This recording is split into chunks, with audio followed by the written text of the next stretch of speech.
This is a ManeHustle Media podcast. It sounds like one of the names they would have for a monarch. It's like Queen Jhavia the First, Black Radical Queer, among queer Negro women. All the way from the A, you listen to my favorite lesbian on BRQ. Hey, stay locked in with your favorite lesbian on Black Radical Queer. Yeah.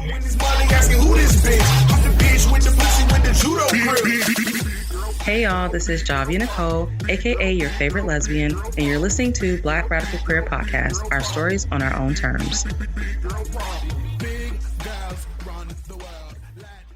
Hey y'all, this is Jhavia Nicole. Welcome to another episode of Black Radical Queer Podcast. I'm glad that you have decided to join me.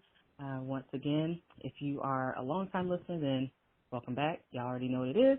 And if you are new to me, then what's up?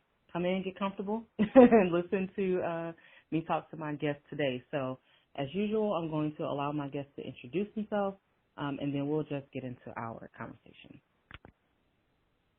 Hey, everybody. My name is Dujuana Sharese. I am a poet, entertainer, host, and an array of a whole lot of other things. How you doing, Jhavia? I am good. I'm glad to have you on. It's exciting for me because I love interacting with folks who listen to the show and just getting that feedback. And Dujuana has definitely given me consistent feedback on the show, so that means a lot to me. Y'all know I always say thank you for listening, and I appreciate it, but it really does. So it's exciting to me to be able to have someone on who listens to the show. But when I first, I kind of did a post where I was like, okay, hey, I'm looking for, artists and people who are like poets and singers and musicians or whatever to have on the show. I want to share art, and Dujuana responded. So, but of course, I didn't know what to expect or what I was in for when I clicked on the link to work. So I go to this link, okay, and the first link I went to was on Bandcamp. It was like an album, because there's an album link and then a website link. So when you commented on my post with the with your website link and stuff like that, I'm like, okay, cool. So I go to listen, and I'm like, okay, first of all, we got some instrumentation going on, some spoken word, and some singing and stuff. And I'm like, for people who know me, that's all up my alley. Like, I'm about all of that life. All right. I was like, okay, cool. So, and then I started to listen, and at first I was like, oh, I think I like this one the best. And then I would hear another one like, oh, actually I like this one the best. So sweet. My quote unquote favorite has changed. Okay, cool. Yeah. That's nice. That's so, nice. But before we get into that, I just kind of want folks to get to know a little bit more about you, where you're from, some more about your hosting. I read your bio where you talk about things that you host. So, so just giving folks a little bit more info about you and what you do. Okay. So I am a spoken word artist. That's what I consider myself to be. And I also do an array of other things, but it just started out as spoken word. And I lived in, right now I live in Jersey. I'm in Jersey City, New Jersey. Big up Jersey City, New Jersey. Woo! Okay. So I lived in Orlando, and that's where I actually did. I was on my first slam team, so I can remember it was slam that I was introduced to. I have to say where I got my inspiration from about this whole spoken word thing was I wrote poetry as a child. However, I saw Oprah, her 25th. I'm dating myself and I'm aging myself, so just be prepared, okay? So it was the 25th Essence anniversary, and she came on and talked about people, and it was spoken word because I was like, it sounds like a poem. It's not really a monologue. I don't quite know what that is. But what it was is I liked it. So I started searching and finding. And my first place that I performed at was the New Eurekan Cafe in New York. And everybody knows that the New Eurekan Cafe is that's where the poets live. That's just the poet huddle, the art place. That is like the creme de la creme. I didn't know that at the time. So I found out that, okay, they had something called slam, and I have to have a poem. So I remember going to this slam, not really knowing what slam is, but they said, okay, do it. So I remember I wrote, 8 lines, and it was this poem. It was like, I inhaled you as though you were strong minty Newport to tingle my throat, penetrate my lungs, and reek as a stale ashtray. I inhaled you as though you were ointment to sink in my skin to rid me of all the rashes that the others left behind. I inhaled you to be one with me. I inhaled you to live in me. I inhaled you. Right? And so then I finished, and I was like, okay. And so then my scores came up. I got like a 7, I got 8, and I got another like a 9, and I was ecstatic because I didn't know. But from a scale to 1 to 10, I was good. So when I go back, I tell everybody that story, and my hands they shake.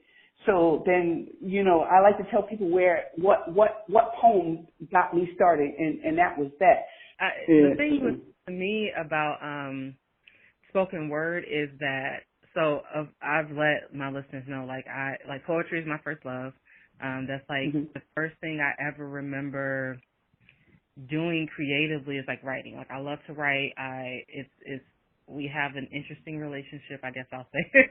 But poetry is like the thing that I love to do, and I just remember growing up not growing up, but like once I got a little older, and I would share some of my poems with a few people, and I had like a website or like a blog, I should say, where I posted them. And so my friends were like, you should do spoken word, you should do spoken word. And I have a lot of respect for spoken word artists because I know that it's not easy, and I never thought it was, but trying it out, I was just like, this is not my lane.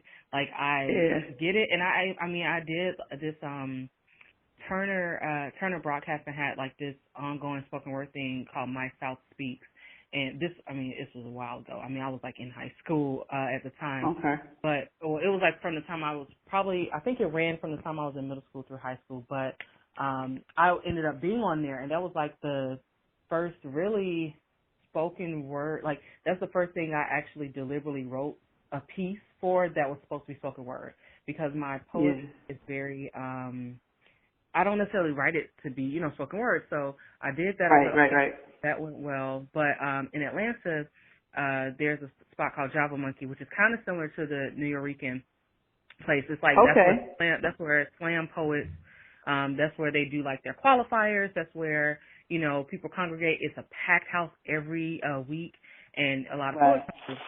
And that was my for real introduction to slam poetry, and like, because that even is kind of like, you have spoken word, but like slam poetry is like on another level. It's like freestyle battle, version of word.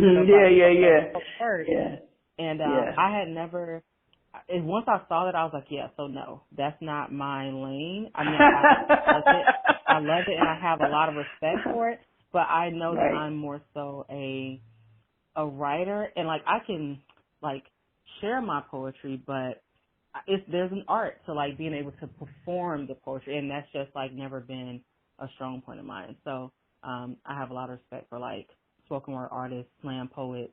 I love it. I'm a fan, but for me as a poet, I'm more so like I'm the like fireside chat, like, okay, I'm gonna share a poem with you. Like that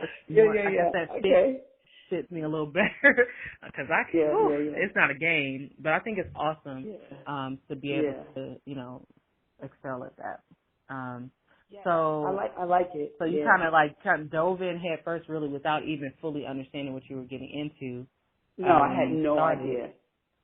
I had no clue. And you did that. Did you do any like slam poetry like with teams? I did. So I moved to Orlando, Florida, and I went out for the slam team. And yeah, I know what you're saying about qualifiers, because you got to go through some measures, man, to actually get on the team. And so I made the team. I made the Orlando Slam team, man. It was wonderful. And we went to Minneapolis. I believe that was a long time ago, back when Jesus was a baby. But it was a long time ago, but I think it was maybe. No, when Jesus was a baby. Oh, man. Moses was slamming. You don't know? What? They was getting down out there, man. You have a point there. Yeah, you're like that dude that wrote Psalms. What? Right. Hey, team, right. That's a beast. That's a beast right there. Talk about them. That slam got something for you. That's right. That would have been a nice battle. Yeah, so when I went out for the team, I got in the team, and then we performed. And it is, and all my writing was based on slam timings and slam measurements, because you could not go past 3 minutes for your writing. And when you write for slam, it's like you have to write something that means something to you, but you need it also to be very good. It can't just be mediocre. It has to be very good. Oh, that's what I thought in my head. Nobody told me. This was just something that, I came up with myself. That was the standard. That was the standard that you set for yourself. Definitely. But then it takes away a little something. It took away a little something from me, just to sensational. It was like the sensationalism, and that's what it was. And so it just took a little bit from me.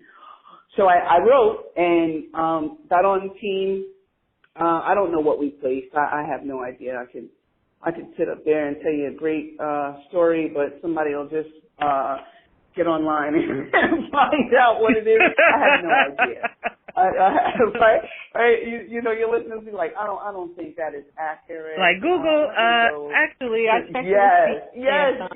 Damn you, Google and all your information. Right. Wikipedia and things. Man, back in the day when we didn't have that, it was great. But nevertheless, so I had no idea what we placed. It was just a wonderful experience to me, to see poets from all across the country. Every state was there, and it was beautiful. It was a beautiful, beautiful experience for me. But that was the last beautiful experience for me, because I was writing for competition, and so something got lost in that for me. You have to kind of you end up getting in this place where you have to condense and package your art in this very compact type of, and that was another reason why it wasn't a fit for me, because I'm like, I am not good at doing that. Trying to just pack it, because I do write for myself first and foremost. So it's really hard for me to fit. Like, I tried, but it was just hard. I always felt like something was missing. I was never satisfied. I was like, there's something of me that is not getting translated in this, because I have to put it in this bite-sized piece. And it just wasn't working for me. So I definitely understand, and it's a competition. So a competition is a competition. You either win or you lose. And then you're scaled and you're judged by an audience.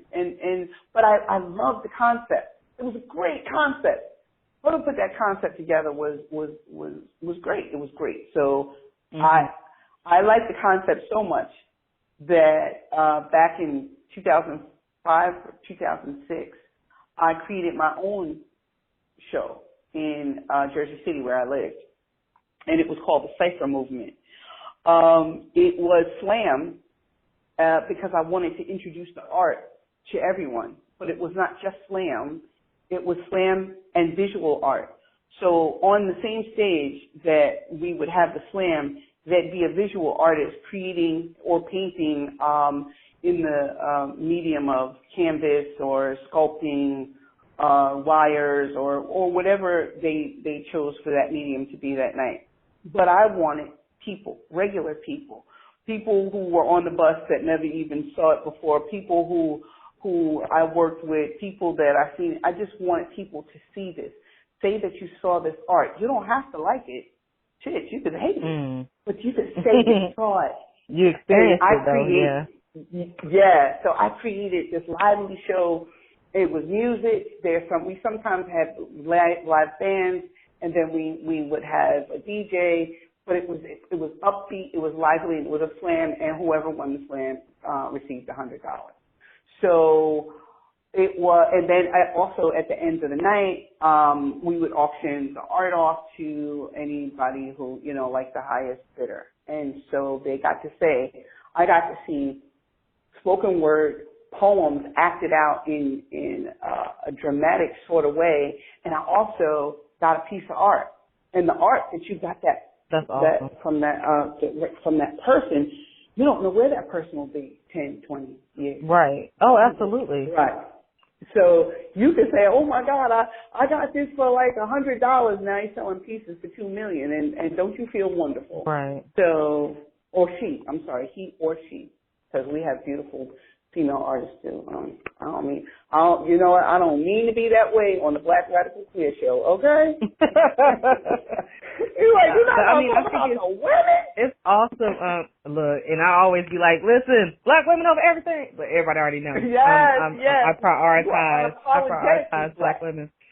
But I just think it's an awesome concept, because I remember being in like high school and being in undergrad and going to these different like poetry events or art events, and you never know, like you're saying, you never know where someone may end up. So there's still like this huge print that I have from this artist. He's an artist, but he also is a tattoo artist.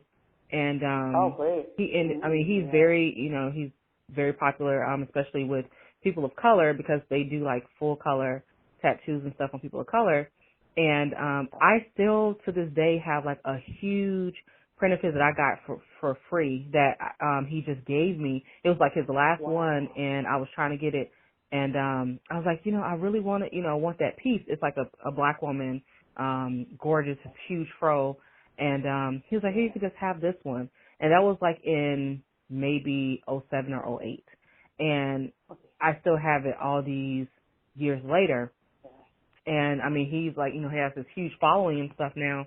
But, you never know at what point in someone's journey that you're like coming into. And even if they don't quote unquote make it big, it still is, really like memorializing this moment in time that is very special. Cause I still remember poetry events or art events that I went to that, it may not be like anyone famous or anything like that, but I know how they made me feel. And I'll just never forget that, so it's just an awesome, thing to me. Yes. And if I could take that feeling that you had, it's nice, and put it in a bottle so that everybody could feel that, would be great. Yeah. Right. I think it's something that is very, it's just moving. And for me, I love art, and I love like creating, and I love, basically engaging with other people who are creative and kind of them explaining their passions and stuff. I love it. I just think that it's awesome to be able to get to learn about what someone's passionate about and how their eyes light up and how they're just like, this is what I do. I just think that it kind of brings people together in a way that not a lot of things do. So it's something that's awesome to me. Something I like too is that, so I had a friend of mine on a few episodes ago, Imani, and Imani and I have known each other for a long time. I just say a long time, like 13 years. And we both love poetry, both write poetry, both love music. And one of our early experience with one another in our friendship was us being able to have this like poetry and music experience together, where we got to do poetry and there was like singing and rapping and musicians and all this kind of stuff when we got to record the song that was a part of a project that we were doing. And it was just awesome. So I just think that kind of gives it another element. So how did you basically make that, like how did that become a part of what you were doing? Because when I listened to, you know, the album and like the pieces that I saw, there's like, you have the like singing, you have the spoken word element, and you have like music, and that everything combined, which is like my dream. I mean, for me, everything. Yes. So how did you go from like slam poetry to that, or were you always kind of just doing both? No, actually, I was not. I had just did the slam poetry, then I did the show, and I was transitioning. I ended the show because it was a lot. After, I believe it was 3 years I had the show going, but it was more than what I thought it would be. It got big and it was a lot, and I didn't have the support that I needed to keep the show going. So I always wanted to work with a band. I heard one and I asked, could I, do some poetry with you? And they looked at each other and they were like, okay. And so, and then there it was. I learned about a lot more hidden talents, and it almost felt like home. When the music was good, it started to inspire me to write. So I would consider myself as the band translator. I translated the music into words. That's what I said, that I'm the translator of music, of sound. And I take that sound, whatever I hear, it'll just spark me to write. You put a pen in my hand, and if the beat is where it needs to be, or if the melody is touching, like, I don't know, something in me, I just start writing. I can't help it, I do. But then I stopped with the writing. Right. I stopped with the writing, and I just started, like, doing the poem out in my head. Just when I hear the music going, it would just go. I would just flow. I didn't know that I had those talents. And then I stopped with that band and went to another one. I think it's the one that you've actually heard with the singing. So that singer, her name is Ioma Tuesday, and that girl. I was wondering if that was it, because at first I was like, wait, is this you singing? And then when I looked at the credits, no, I was like, so you singing too? Hold on. Because I was sure about to ask about that. I'm like, so you just singing and doing the poet? You just doing all the things? Yeah. And I looked at the credits, and I'm like, okay, I understand. I totally wish that combination. Like that. But it's awesome because the way that you all complement each other. So that's why I was like, because of it complementing, I'm like, okay, is she singing? Which is a good thing, because it's like, okay, well, this flows so well together that you think it could be, the same person that's, singing and doing the spoken word. So, which is awesome. No, I'm not that talented, but thank you. Thank you so much for putting me up there. That's beautiful. So the album that you heard, our band, we called ourselves a band. So I was with the other group, and we were just all separate entities. But then when I got with another group, I kind of assembled it. So the drummer and I have been together the longest, because we used to do shows in the library for kids. Nice. I would just bring, and what we would do is he would bring the drums, and I'd bring a bunch of wooden spoons and silverware, and I'd say, you can make music too. So we would make music and poetry together, and we did that. And so we had already assembled ourselves. And then we got Ioma Tuesday, and Sam Oliver is the guitarist on that particular album called Transitions of a Butterfly. And we just, we went from White Man in a Car, which is like rock. We couldn't slip ourselves into one particular genre. Anything that encompassed us at the time was what we did. So it could be rock, It could be jazz. It could be house. It could be whatever it is. You know, we had no boundaries, so we just did whatever we felt. And I translated. It's really like music. it's a mixture. It's a mixture of all kinds of things. What I like. I mean, because I was listening, and okay, so let me tell my listeners. So I'm listening to the album, and I'm like, okay, cool. So I'm going through it. At first, I was like, oh, I think that which was the first one? I think that I have to remember the name. Fire Scorned, I want to say. Fire Scorned, yes. So at first I was like, I think that Fire Scorned is my favorite. So I'm listening to Fire Scorned like, yes, it's my jump. Yeah. Okay, fine. So then I get to Hydroplane. Then I'm like, oh wait, this my favorite. Hold on. Then I get to sexy, that one. Hydroplane is sexy as hell. So, and I'm all about the sexy stuff. So first, okay, Fire Scorned is like. Fire Scorned is that unapologetic, like, I love the tone of it. Maybe I'm biased, I'm a fire sign, I don't know, but I was just like, yes, this is giving me my life. And Hydroplane, I was like, Hydroplane is sexy as hell. It reminded me of, like, what I love about Floetry, just that sexiness, like, that sensual, like, something sensual, and combining that and really kind of, like, almost like, how I would describe it, like riding the music, riding the wave of the music or whatever. I'm like, okay, I'm here for this. Right. Then I hear Sway. Then I'm like, hold up. Sway might be my damn theme song. Hold on. Sway, watch it, walk away. I'm just like, okay. So I kept switching up. So I had like, when I first listened, because I can't remember when you first left the link with the comment. This was it last week? I don't know.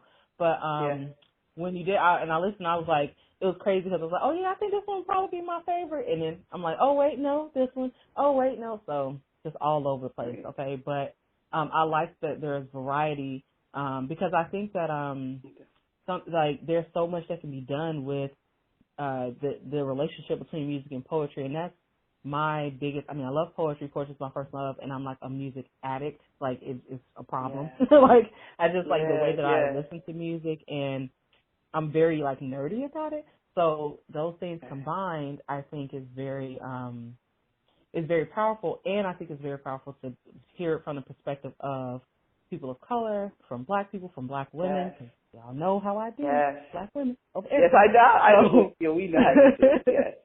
Yes. So it's like having that perspective, having, really like a black woman just I think it's a way of being powerful. It's like a powerful form of expression. And so it's a way to just really put your voice out there and be heard in a world that does not center our voices. So for me, I'm all for it. And I think it's just really awesome to be able to kind of approach it from so many from like a range of angles. Like, it's not only, everything isn't sexy, everything isn't rock, everything isn't, it's a variety, just showing like that nuance of, listen, like all of these are the voice of a black woman, like not just one. Yes. I thought it was Yes, I am rock. I am soul. I am R&B. I am house.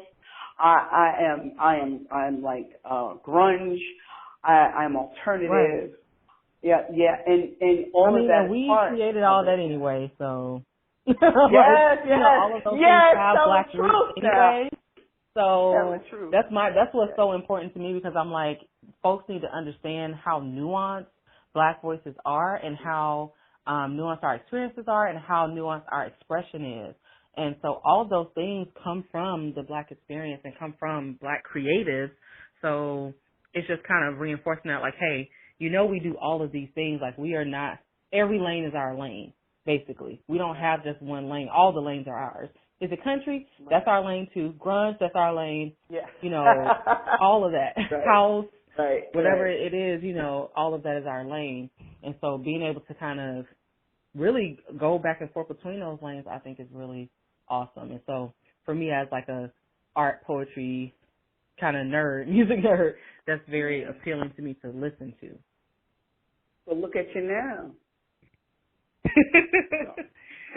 Look what art, music, and poetry did, man. Look, you have a really, really hot forum and a great platform to educate, and you have done it. You know, when I finished with the poem, I heard you talking to someone not too long ago about our girls being fast, right? And I have a whole concept around that, and I wrote a poem about it because in my thinking, our girls aren't fast. You're saying, right. Look at these girls pushing baby carriages, and look at them. No, what the girls need is you. They need right. you. I was and saying stop calling our right. girls fast. I hate that rhetoric. Right. So right. I don't know if Stop you it. there's actually when I was a teenager, and when Jill Scott's not her very first one. Well, I wore her first album out. Then she had the live. She had her live album, and I was still a teenager at the time, and she would touch on some deep stuff. And but my mom, what she did was she had this. Jill Scott has this song called "The Sickness." Still one of my favorite pieces of all time. It's actually like a spoken word song. It's a combination of stuff, and she did it live, and for her Jill Scott Experience concert. So my mom had the album. She actually played it for my sister and I, and kind of we had a dialogue about it. And in the song, if you haven't heard it, you have to. I just feel like you would be like, yes, probably snapping your fingers, because she basically talks about that. She talks about how the male gaze, looking at these young girls, oh, look at her, she's so thick. So it's called The Thickness. And oh, look at her, and it's a young girl. And then she said basically it was her kind of going about her business, and she saw these guys kind of catcalling this young girl, and she looked at her that's a baby, that's a child. Right. And look how they're yelling at her and talking to her, and she's they're just ooh, she's so thick and blah blah blah blah, and Jill's just she's a child. You know what I mean? Treat her with respect, and she has this line in there where she says let her be elevated. And I'm just it's just the piece. So it always comes to mind for me, because it was me hearing it put in that format was such a kind of impactful thing for me, because I was 14 or something. I don't know. I was a teenager at the time. Yeah. So it was very impactful. So when you mentioned about the girls being fasting, it came to mind for me, because I'm just it is such a it sickens me, honestly. I'm these are children. Stop doing that. I hate it. Don't call girls fast. And I was one of those girls. I was one of those girls who was called fast just by resisting. Right. I didn't do anything. I wasn't having sex. Even if I was still, but I wasn't, just by how my body looked. She fast. Okay. That's it. Right. That's horrible. Yeah, right. So where's the uplifting? So how are we nurturing one another? And how do we protect ourselves against that? Because there's nobody to protect us. But yeah, I totally get it. And I did when I don't remember the guest that you were talking to said it. I was oh my God! I wrote a whole poem about it. And I think that might have been me by myself. Right. Oh, was it you by yourself? Okay. I talked about it by myself, and then I brought it up with Kenny, who I just had on. She's an author. The author? The author. Right. She started the lecture course we heard. Yeah, because we were talking about sexual assault and stuff, and just our experiences and that whole story. Mm-hmm. Yes. So when I write it, I'm going to send it to you, because I wrote a piece about girls being fast and boys taking advantage of them, and girls being promiscuous. But those girls that are being promiscuous are looking for something that they can't find at home. So they need to seek out, they need to search outside to find whatever it is that you're lacking in the home. So you damn well push your daughter out there, and then you're going to talk about her like she's nothing. And then all disappears. Exactly. Right. Mm-hmm.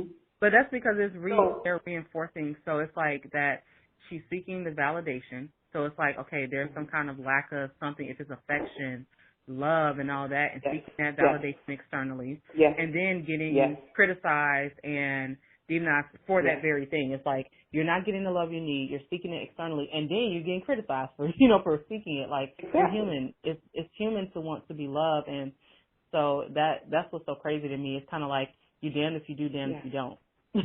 Yeah, right. So the cycle has to stop somewhere, and they need to hear it. But I've never, when I did write the piece, I lost it on my phone because I typed it on my phone, and that's the last time I ever did. And it was there, and I was very, very upset. And someone said, "It wasn't meant, Dujuana. It's just not meant. That's not the piece that you're supposed to give to us." And I was like, "Well, I can't give it anyway. It's gone." Right. I mean, but that may have been that may have just kind of like been like the first draft type of thing. Like, okay, this is kind of my initial thoughts on it, and then circle back, because I hate that. I've had that happen to me too, and I hate when that happens though. Oh man! When you write something and it's just like, I got my mind set, and then I can't. I wrote this thing when this was a while ago. I was working at like an old job, and I used to just write like kind of in between. I was working at a call center. And I used to write in between calls and stuff just to try to keep myself awake because I was just so bored at this job. I got you. And I started writing these poems about my mother and my grandmother. And I told, the listeners, my grandmother recently passed. But so once I was kind of trying to find it. I'm like, where is this stuff? Because I was talking about matriarchs. Cannot find it. Nowhere to be found. So I'm like, now I have to start over. So I was in my feelings, and then I was like, maybe that's for a reason. Maybe it's something you need to circle back to and think about again and start with a clean slate instead of carrying over whatever you were thinking before. So I'm just like, okay, I guess. Yeah, right. But you inspired me to do that again. And just because I'm saying those words again, like she's looking for something, and she couldn't find it at home, and then you chastise her and you ridicule her and you belittle her for not having the love that you couldn't give her or the attention that she needed. Every child is different. Some need a lot, some need a little, some need some. But I don't want to get on that bandwagon. I know. Look, I already started. But when I finish. When I write it, I'll slide it to you and say, this is what you inspired by listening to your show. It totally kicked it all back up in me again. So the dialogue is good. That's awesome. And don't be surprised if you hear it on the show and be like, so that's quite all right. That's quite all right. Remember when Dujuana mentioned this? Like, remember when she mentioned this? I'm circling on back to that. Because I just think I think it's important that we have the conversations, and so for it to be able to, inspire something for me, I'm just like, what? My mind is blown because there are so many different ways that we can have the conversation. I mean, we could just talk to people, but also reflecting it in our art, telling our stories in our art, because, of course, my whole reason for starting this podcast was about, telling our stories on our own terms.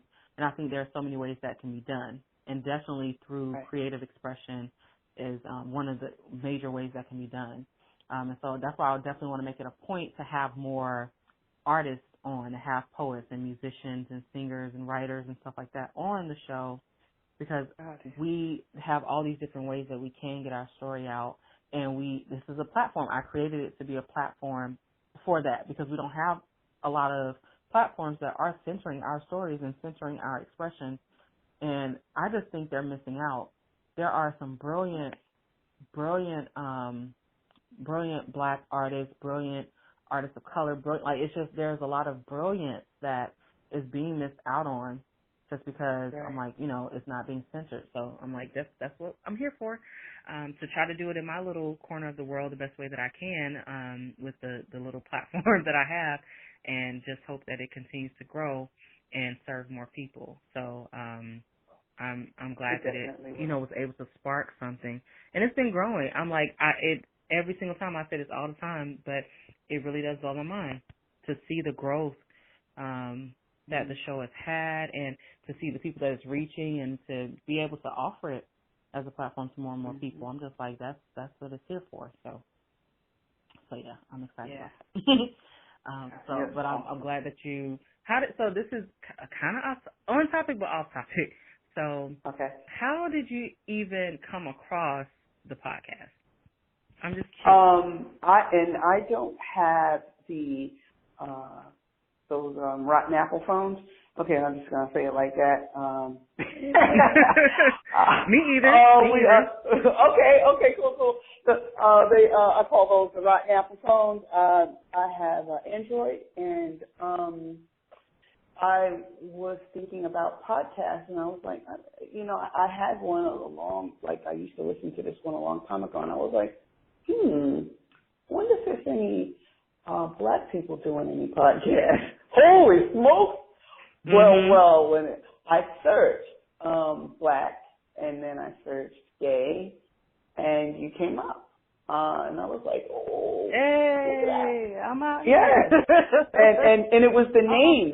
It was the name that actually drew me in.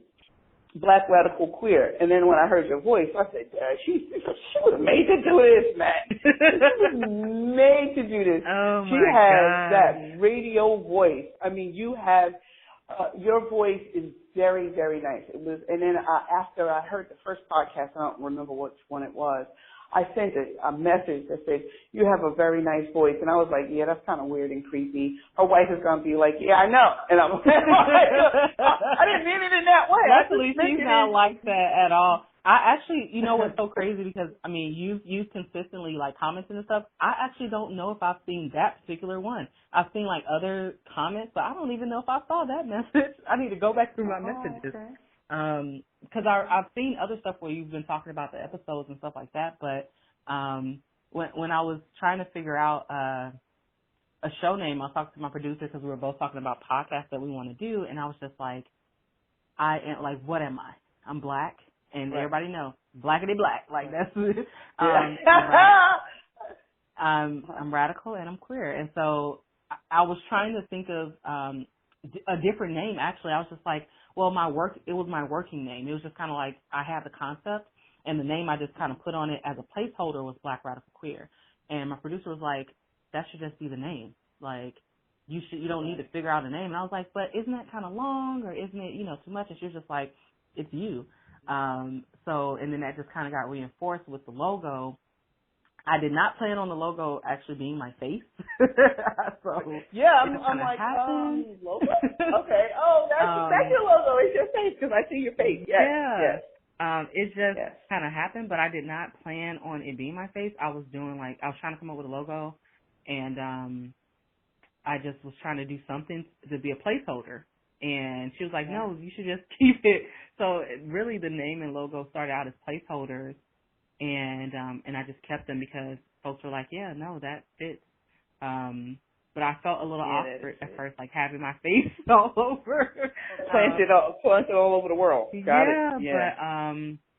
But the reception has been good. And I'm like, at the end of the day, too, I mean, I didn't want it to be my face because it's not just my story. I'm sharing the stories of other people, but it's been received well, so I'm like, I guess I'll just rock with it. Like, nobody has been like, dang, why you got, your face, as the logo. Okay.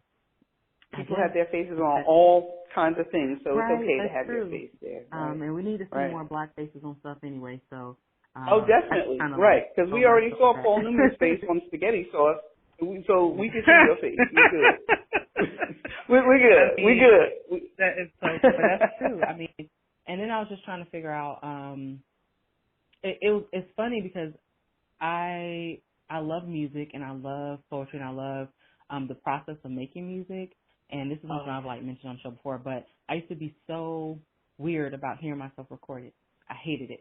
Like, I loved making the music and being in the studio and doing all the things, singing and rapping and doing all this kind of stuff. But then when it came time to have to hear myself back, I was like, oh my God, I would cringe myself. And everybody was like, oh, but you have a voice for, you have a voice for it. And I'm just like, it still trips me out. I'm getting more used to it, but even when I had a radio show when I was in school, and I never got used to it. I used to have to listen back to my shows, like, for quality control. and I cringed. I was just like, oh my God, my voice, it was just. Oh, yeah, thank you. But now I'm getting more used to it.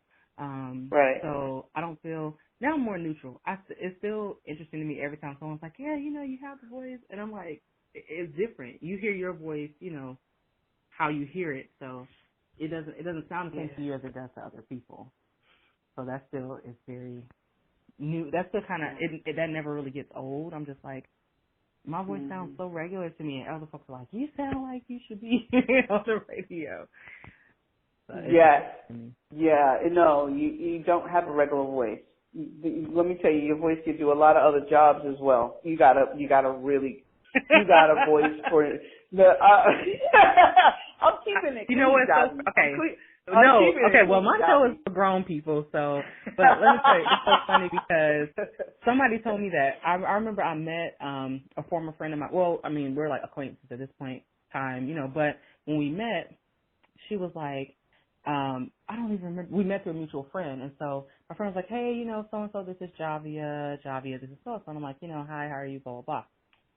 And she was like, she just paused and looked at me, and she was like, you have a phone sex operator voice. And I was like, what? I was like, you can make some coins. And it was so funny because she actually, she did it as a side hustle. So she was like, girl, you need to get on these phones and make this money. I was like, I cannot do my gosh.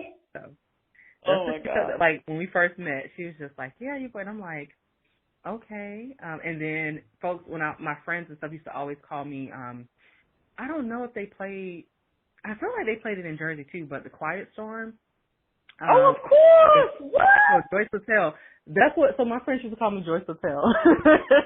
Okay. I used to always imitate her because, she would be like, the Quiet Storm, guaranteed to be. So I used to always joke about that because they'd be like, yeah, you got that Joyce Patel voice. And I'm like, okay, y'all. Okay. You don't know her, but we had crazy. Frankie Soccer, right? Yeah. Oh, yeah. That's the voice, though. Yeah, he did that Quiet Storm. Yeah, she did the one in Atlanta. But him, I've heard him too. He has a really nice voice too. That late night, radio type of voice. Yeah, it's all thick and it's all sultry and. Good Lord. And that's what I used smoking jacket on. My goodness. Like, hello? Look. It's so because I used to always say, I just want my smoking jacket and my little smoking slippers. I still be telling my wife that. But, I love that kind of sound. And I used to want to do that. I wanted to do like a late night radio show and have like poetry and music. And when I was in school, my radio show was poetry and music. So I would have poets on, musicians on, and they would be able to do stuff live, or I would play their stuff. And then I had a co-host, and he and I would do like these kind of poems together and go back and forth, and it was really cool. But that's really what I kind of always, one of my little dreams was to host my little radio show, play some nice music, have some poets on, and even have people do like short stories and just like something really effective. It's still kind of, in a sense, it's still kind of a dream. But what do you mean? You're doing it now. It's just that's your second tier. That's the second tier. It has manifested. This is the first. Right. It manifested. You're gonna transition. Way, which I'm grateful for because I did not think about doing a podcast. Like I would say in the time that my wife and I have been together, I'm like, I miss doing radio. I miss doing I love doing radio, and it just kind of happened I happened to stumble upon doing a podcast. I was like, I want to do something, maybe a blog or a YouTube channel. I tried doing the YouTube thing with my wife, and we just weren't consistent with it. And so I was like, I don't know what I should do. And she was like, oh, maybe you should do a podcast. And I was like, I don't know. And my producer, she dropped in a group that I started. She was like, hey, I'm looking for somebody who may be interested in doing a podcast with me. And I was like, okay, I see, universe. Like, this is, it was within the same week of my wife saying you should start a podcast. So I hit her up, and she told me her idea for her podcast, and then I told her, an idea I had been thinking about, which ended up being Black Radical Queer. And she was like, let's do it. And I was like, okay, I'm about this life, so if you're down, like, I'll be ready to launch, Right. like, ASAP. Like, I'm not going to, keep waiting around. No kidding. And, yeah, like, that was, like, May, like, toward the end of May, and then my first episode dropped in June, like, my little intro, and then I started on the show regularly in July, so it just kind of went from there, so. Yeah, you don't play, Jhavia. There is no moss growing in between your toes. You are a go-getter and a fighter and a matriarch for us. So I on behalf of all the Black gays am saying thank you. Thank you very much. That's Jhavia. all that I want, honestly. That's all that I want. Yes. That voice and you have the platform. I mean, your voice is like sipping chamomile tea and then honey on the side. What? Okay. And then you, yeah. Look, I'm about to put that in my intro. Don't play. I'm gonna be like, go ahead. Hit up my producer like, Mane, can you crop that out real quick and just drop that on the intro for me? So yes. That's how, with my current intro, one of my guests, he's like, he was like, oh, your name, it sounds like some kind of monarch, talking about Jhavia. Yes. Radical queer. That's how that came about, because he was just like, you sound like a monarch. And I'm like, go ahead and clip that. Drop that on. Right. Mm-hmm. Yeah, so a note, that chamomile tea comment, go ahead and drop that on the show. Yes, definitely. Because you're soothing. And even though you talk about subjects that are intense and sometimes not easy to listen to, you get it. You're still smooth about it. Sometimes you get you get a little riled up, but it always seems so calm. Mm-hmm. You're always so calm, even when you're giving it and you're going in. So yeah, I really like that, and I just want to make a note of this. The C word, I thank you for teaching. I have to say it, the C word, because some of those things I do. I can't be a growing person, a spiritual person in my growth if I don't say what I've done wrong. And when you said some of those things, I did some of those things wrong. The example of, come over here and give me a hug. I suppose they don't want to. Oh my gosh, you don't know. You but opened my eyes. We're so used to doing that, though. We're so used to doing that. So it's like, I thought it was so important. I mean, I had just come back from the Southeast Consent Summit, so that definitely helped, and just doing the work with NCSF. But it's like, it's not malicious. You know what I'm saying? We're not doing this from a malicious place, but we still have to be mindful. And I mean, I've done it too, but once I became aware, then I stopped doing it. Once I realized and once I learned more about how nuanced consent is, then I don't do that anymore. But it's a learning process for sure. So that's why I wanted to focus on consent, because it's not. We definitely should talk about it more. I definitely think it's an important conversation. So. Yeah. So, buy the album. Shameless plug. So what I'm gonna do is so I always include, like, for my guests, I include the information in the show notes. So I'll have the link to everything that Dujuana has going on, so that y'all can check it out. You can go and listen to the album on Bandcamp. You can also go to her site, so you can just kind of get some of that background, because that's how I found out about her previous hosting and stuff like that. And even for people that are in her area, like, to link up with her and get her to host some stuff and use those hostess skills. Because out of area too. Hosts. I do travel. Yes. Okay. Well, she does. Look. Okay, she does travel. So if you need a hostess, to have someone to come through and do that, because it is a skill. Everybody can't host. Just saying. I know from experience, as someone who has hosted events and someone who has put together events, you can't just throw in anybody as a host. Your host can make or break your event. Okay. So, you have a talented, well-rounded host. So, hit her up. I'll make sure I include all the information. Yeah, so, and then that way y'all will know where to find her. But before we wrap up, do you have anything coming up that you want to tell the folks about, or Sure. where they can find you on social media? Sure. Okay. So on social media, I have my own website. It's DujuanaSharese.com. It's DujuanaSharese.com. I am also on Facebook, same Dujuana Sharese.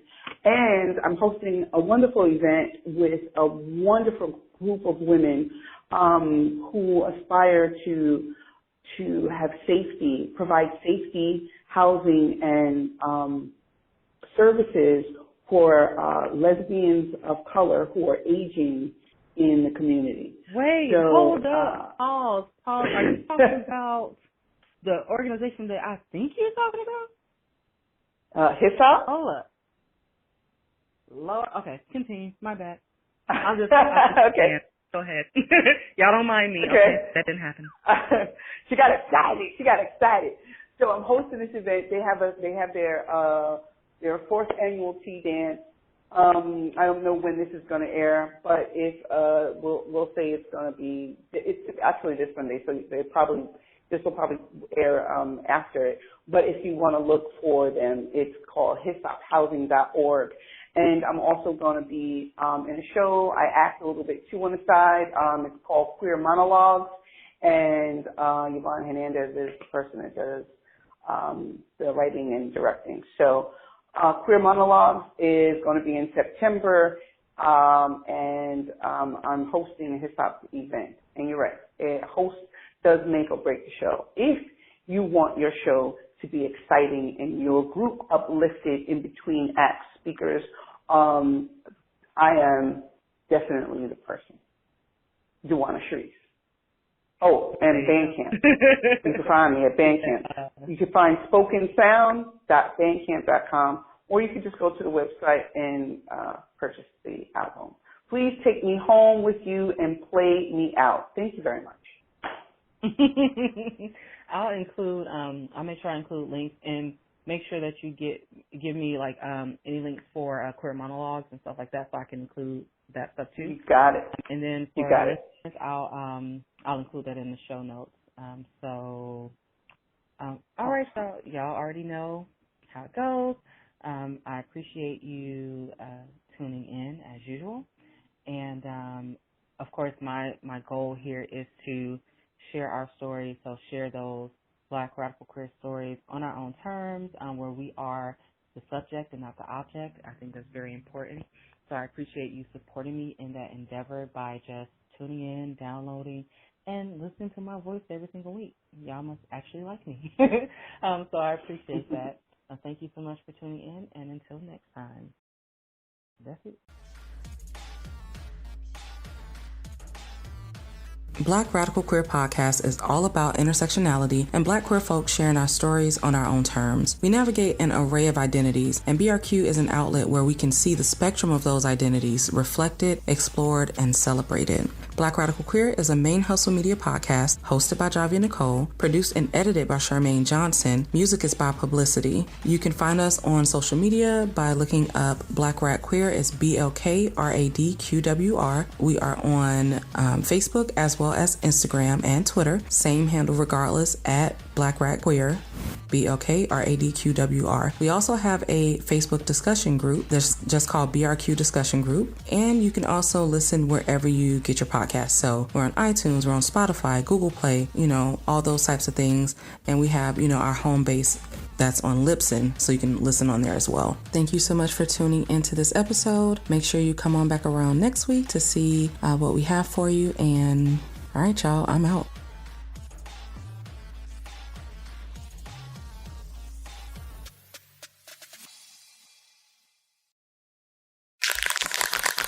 ManeHustle Media. Turn your side hustle into your main hustle.